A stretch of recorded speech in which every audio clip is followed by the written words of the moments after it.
Hello बच्चों, कैसे हो आप लोग। तो कैरियर नॉक्स के एजुकेशन प्लेटफॉर्म पर फिर एक बार आपका हार्दिक स्वागत है। आज से एक नया टॉपिक शुरू हो रहा है जिसको हम मौर्य साम्राज्य के नाम से जानते हैं। ठीक है। तो बच्चों, मौर्य साम्राज्य का महत्व प्रतियोगी परीक्षाओं में बहुत अधिक है। जब भी प्राचीन इतिहास से संबंधित प्रश्न पूछे जाते हैं तो मौर्य काल के प्रश्न जरूर आते हैं। तो इसलिए ये टॉपिक बहुत इंपॉर्टेंट हो जाता है सभी लोगों के लिए। और ये क्लासरूम जो कैरियर नॉक्स के प्लेटफॉर्म पे आता है, इससे संबंधित जो भी टॉपिक पर चर्चा की जाती है वो सभी प्रकार के एग्जाम के लिए बहुत ही महत्व रखता है। तो मौर्य कुल में देखिए कई सारे राजा हुए। मुख्यतः 3-4 राजाओं के शासन काल से प्रश्न आते हैं। ठीक है। कौन कौन से शासक है उसमें, देखिए सबसे पहला तो है चंद्रगुप्त मौर्य। दूसरा है बिंदुसार, जो चंद्रगुप्त मौर्य का ही बेटा था। और उसके बाद प्राचीन युग के सबसे महान शासक अशोक, सम्राट अशोक। इन तीनों शासक से प्रश्न जरूर आते हैं अगर मौर्य साम्राज्य की बात करें। और इनके कुल का एक अंतिम शासक है बृहद्रथ। ये यहां से भी कुछ प्रश्न आते हैं। तो अब हम बात करेंगे सीधे चंद्रगुप्त मौर्य के विषय में। आपको मैं बताना चाहूंगा, जो इतिहास होता है वो इतिहास की घटनाएं इतिहास में तभी शामिल होती हैं जब सबूतों और साक्ष्यों के आधार पर वो पुख्ता रूप में साबित किए जा सकें। उसके अनुसार चंद्रगुप्त का बचपन जो था वो बहुत ही संघर्ष भरा रहा। इनके पिता का नाम चंद्रवर्धन मौर्य था।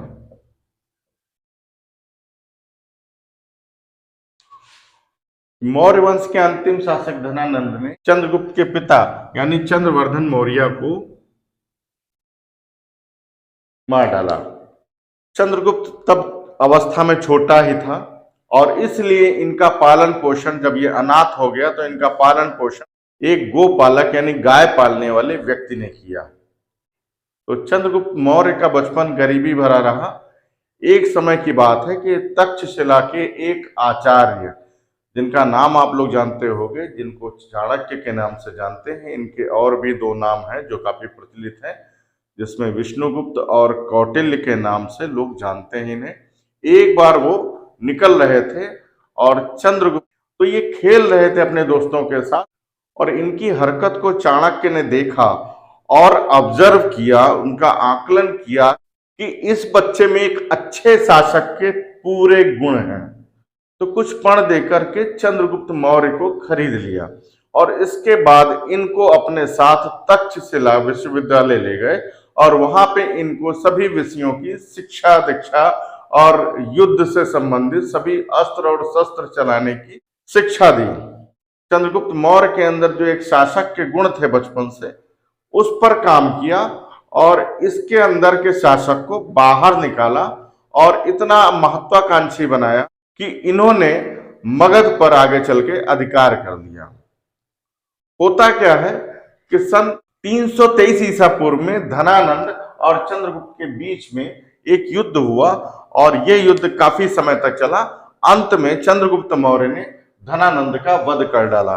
चंद्रगुप्त मौर्य अंदर से ही धनानंद से बैर लिए हुए था, क्योंकि यही धनानंद था जिसने चंद्रगुप्त के पिता चंद्रवर्धन मौर्य की हत्या की थी। और इस प्रकार धनानंद को चंद्रगुप्त मौर्य ने मारकर अपने पिता की हत्या का बदला ले लिया और इसके बाद मगध के शासन पे अपना अधिकार कर लिया। इसके बाद क्या हुआ, मौर्य वंश के शासन की स्थापना इस प्रकार हो गई, जो कि 322 ईसा पूर्व यानी 323 ईसा पूर्व में धनानंद की हत्या हुई एक युद्ध के दौरान, और इसके बाद 322 ईसा पूर्व में चंद्रगुप्त मौर्य ने मौर्य शासन की नींव डाली। और इस प्रकार वो 322 ईसा पूर्व से लगा के 185 ईसा पूर्व तक मौर्य साम्राज्य रहा।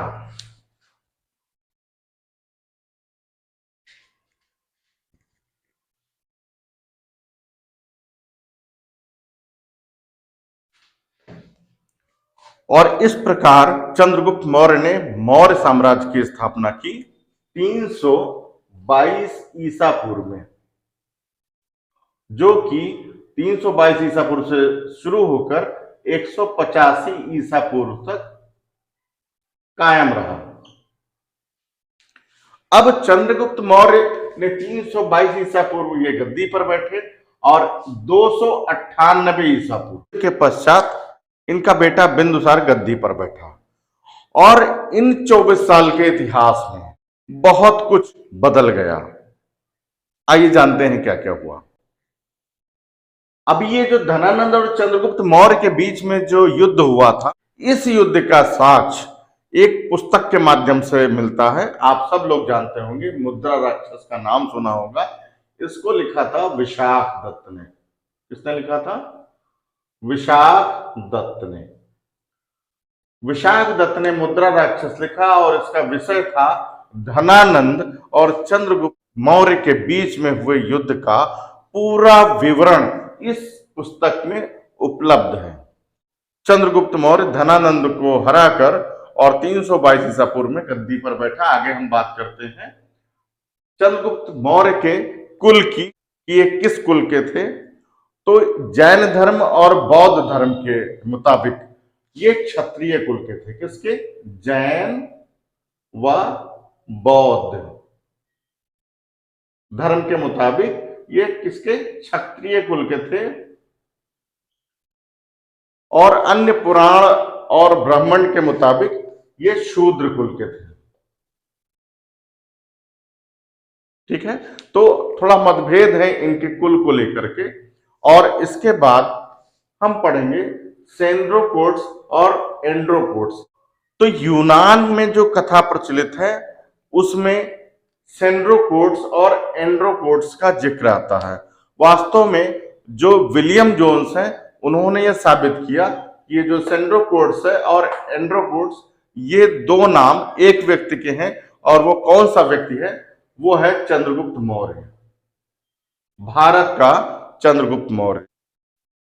तो चंद्रगुप्त मौर्य के साम्राज्य के विषय में बात करें उससे पहले मैं आपको बता दूं कि चंद्रगुप्त मौर्य से पहले जो भारतीय साम्राज्य था, आजकल का जो भारत, पाकिस्तान और अफगानिस्तान और ये उसके आसपास का जो क्षेत्र है, वो छोटे छोटे राज्यों में बटा हुआ था।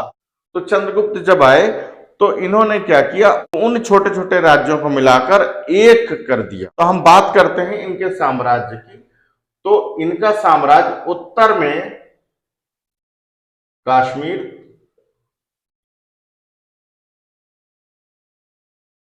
पश्चिम में अफगानिस्तान,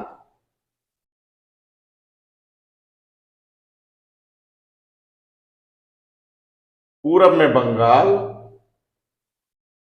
और दक्षिण में कर्नाटक।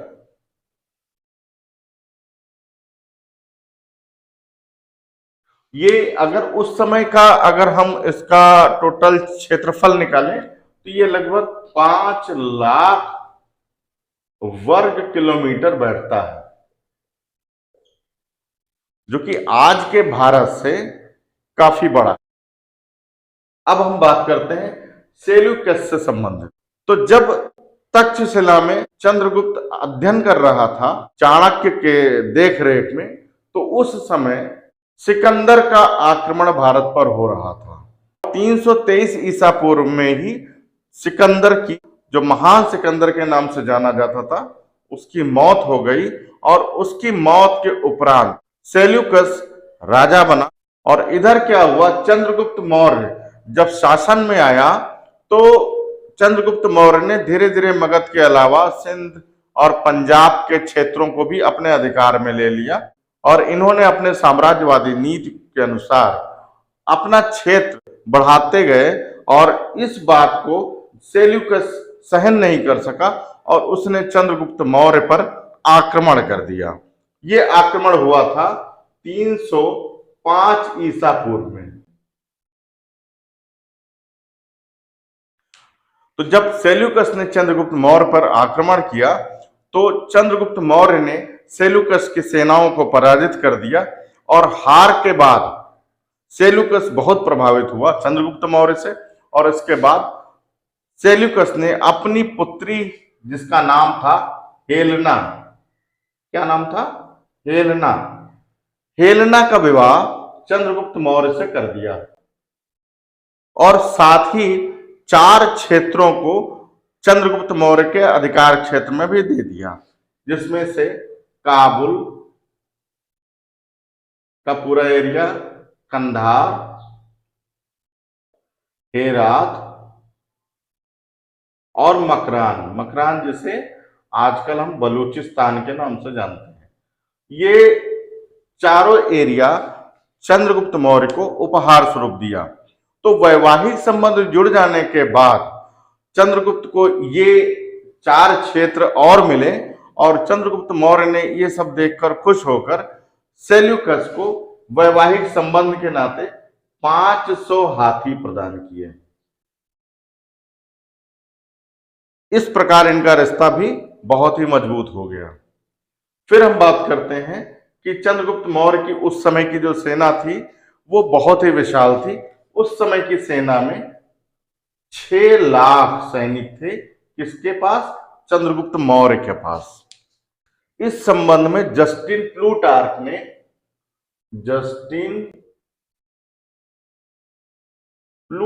ने एक बात कही कि इन 6 लाख सैनिकों के साथ चंद्रगुप्त मौर्य ने पूरे भारत को राउंड डाला था। तो जस्टिन और प्लूटार्क की इस बात से साबित होता है कि उस समय 6 लाख की सेना किसी शासक के पास नहीं थी। तो इसलिए चंद्रगुप्त मौर्य उस समय सबसे बड़ा शासक बनकर उभरा था। फिर हम बात करते हैं कि जैन धर्म। देखिए, चंद्रगुप्त मौर्य अपने शासन काल में उन्होंने एक जैन मुनि थे जिनका नाम था भद्रबाहु। उनसे जैन धर्म की दीक्षा ली और जैन धर्म को स्वीकार करने के बाद अपना शासन अपने बेटे बिंदुसार को सौंप दिया, और इसके बाद मगध से वे दक्षिण की ओर श्रवणबेलगोला को चले गए। श्रवणबेलगोला में इन्होंने अपने अंतिम समय में जैन धर्म की जो मुक्ति का जो मार्ग था, संथारा या संथारा, जिसे संलेखन भी कहा जाता है, इसके माध्यम से इन्होंने अपने प्राण त्याग दिए। ये संथारा और संलेखन ये एक ही प्रक्रिया के 2 नाम हैं। जैन धर्म में संथारा जो है एक मोक्ष प्रदान करने का एक माध्यम था। संथारा में होता क्या था कि जिस व्यक्ति को अपने अंत समय में मोक्ष की प्राप्ति करनी है, उसे खाना और पानी दोनों का त्याग करना होता था, और इस प्रकार धीरे धीरे उसका शरीर क्षीण होकर और वो मौत के गाल में चला जाता था। चंद्रगुप्त मौर्य ने लगातार 5 सप्ताह तक संथारा विधि अपनाई और मोक्ष को प्राप्त किया। तो बच्चों, इस प्रकार चंद्रगुप्त मौर्य के जीवन काल से संबंधित जो जो प्रश्न इतिहास में पूछे जाते हैं, उन सारे प्रश्नों पर मैंने चर्चा कर ली है। तो अब हम अगले टर्न में चंद्रगुप्त मौर्य के पुत्र बिंदुसार पर बात करेंगे। तो आप अच्छे से पढ़ सकें, इसलिए एक नई चीज हमने शुरू की है कि जो क्लास इतिहास के होंगे उस क्लास से संबंधित 2 या 3 प्रश्न हर वीडियो क्लास के अंत में पूछे जाएंगे, और आपको उनके उत्तर कमेंट बॉक्स में देने हैं। तो जिनका जिनका उत्तर होगा सही, उनका नाम अगले टर्न के वीडियो में दिए जाएंगे। तो आप इन प्रश्नों को ध्यान से देखिए और इनके उत्तर को कमेंट बॉक्स में दीजिए। तो प्रश्न नोट कर लीजिएगा सब लोग। पहला प्रश्न है, चंद्रगुप्त मौर्य किस राजा को हराकर मगध का शासक बना? दूसरा प्रश्न है, चंद्रगुप्त मौर्य का विवाह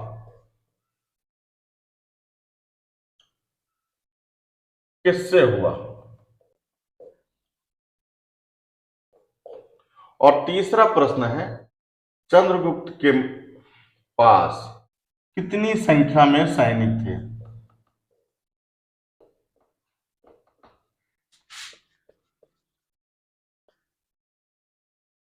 तो इन तीनों प्रश्नों के उत्तर जो भी सही सही देगा कमेंट बॉक्स में, उन सभी के नाम इतिहास के अगले वीडियो में उसका नाम प्रसारित किया जाएगा।